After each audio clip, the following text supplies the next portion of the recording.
Hey y'all, welcome back to the Guide Piper. Today I'm going to give you the introductory installment of my mini-series. I'm going to call this my trials and tribulations of trying to make the UCLA JV baseball team back in the late 70s. In this segment I'm going to explain why I would decide to do something, walk on. I hadn't even played, since the pony leagues in ninth grade. Well, one day I was jabbering on with my buddies. I was about in my late teens. I think I was either a sophomore or a junior at UCLA at the time. And I was jabbering on. My buddy told me to slow my mind down. You're riddled with beliefs, he told me.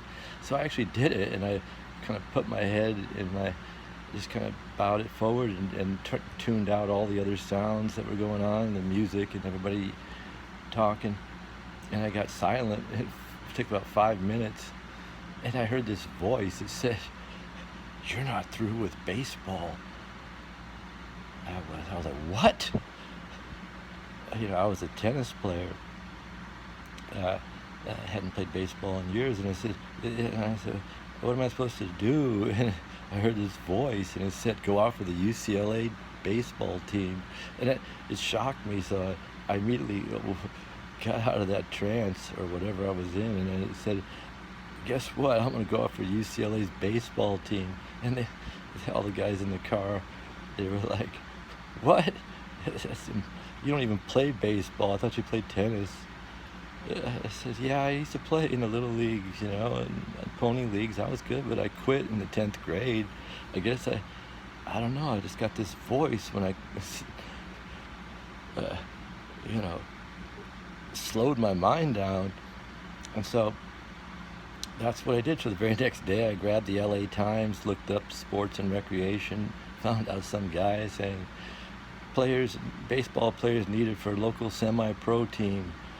And so I called this guy up and told him, I got this vision. I want to make the UCLA team. I'm willing to do anything. And he says, well, they start tryouts in about 5 months. And I said, that's okay. He said, come on down. So anyway, I went down there and he started, playing with these guys. And he was the manager of the team. His name was Dave. And he ended up telling me, I said, well, he saw I had some raw skills. I hadn't played, like I said, in many years. I did not play in high school. I played tennis. He said, you need to go up for catcher. And I said, why? He says, oh, these teams can always use another catcher because not many people want to do it, and those that try, a lot of them get hurt. And I said, hey, that sounds good. I don't really mind getting hurt. It's part of the game. Oh, he was prophetic about that. So, so we just started working out. He was a pitcher, so it worked out perfect for him. He had a catcher to work out with. I bought some catcher's gear, and then practicing balls in the dirt. Wore out a whole set of catcher's gear. He said, I have a friend, Byron McLaughlin. He says he pitches for the Mariners. He's coming back. He wants to get some off-season throwing in. So he came down there, Byron. We call him By. B-Y, Byron. You can look him up. He had a career in the major leagues. Mariners, I think he went to the Angels. But anyway, he came down there. He was throwing, so I got to catch a major league fastball and block those pitches, and then I got to hit against him. He was giving me hitting pointers. I realized that even the major league hitters are better hitters than anybody else that's not in the major leagues. They can hit, So he gave me hitting pointers as well, catching pointers, all this stuff. So I got some good training. I joined the team, and I was a catcher, but and played a bunch of games, and then we were getting close to the beginning. I had a few injuries along the way. Like one time a foul tip came back and just hit me straight flush right on the Adam's apple, and knocked me back. And everyone came over me. I was on my back. They said, "Are you all right? Are you all right?" I said, I can't And I finished the practice. I couldn't talk for 2 days.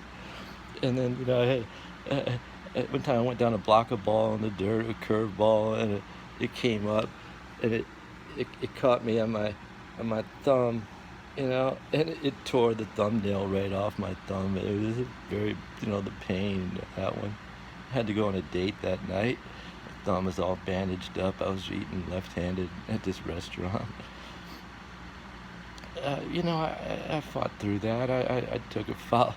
I took a fastball, and when I was catching, I didn't catch it right. It was a slider, caught me right in the tip of this finger, and to this day, it's very thick. It's calcified. It doesn't hurt, but it took a shot right to the tip.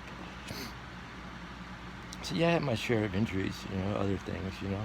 But that's just part of the game. So, and then they also told me, hey, why don't you go try to meet some of these guys? I'm sure the pitchers and catchers are hanging out somewhere before the season begins. And so I looked them up somehow, and I knocked on the door of one of the guys on a Saturday morning, 10 o'clock or something, 11 o'clock, and there were a bunch of guys there. I saw a bunch of cars, and I said, hey, I'm going to go out for the team this year as a catcher. Can I come in? And they said, come on in. And we hung out for a couple hours, and we all went to the movies down in Westwood that day. It was pretty interesting. They kind of took me right in. And so I kind of had it in that way. So I did all I could. I did the work. I got major league experience. I joined a team. I wore out a whole set of catcher's gear. I had to buy another set. There was no padding left in the knees. My knees hurt just to go up and down when it took me like 20 minutes to get started at that, because I was just doing it every day, before work, after work, whenever I could, for like 5 months. And finally, it was the day for the first, workout. Pitchers and catchers had to show up early, of course. And I showed up, and I felt like I felt like I was ready. I acted like I was ready, but they had no idea. I had no business being there, But I was a walk-on. I hadn't played. They didn't find that out till later. They couldn't believe it. But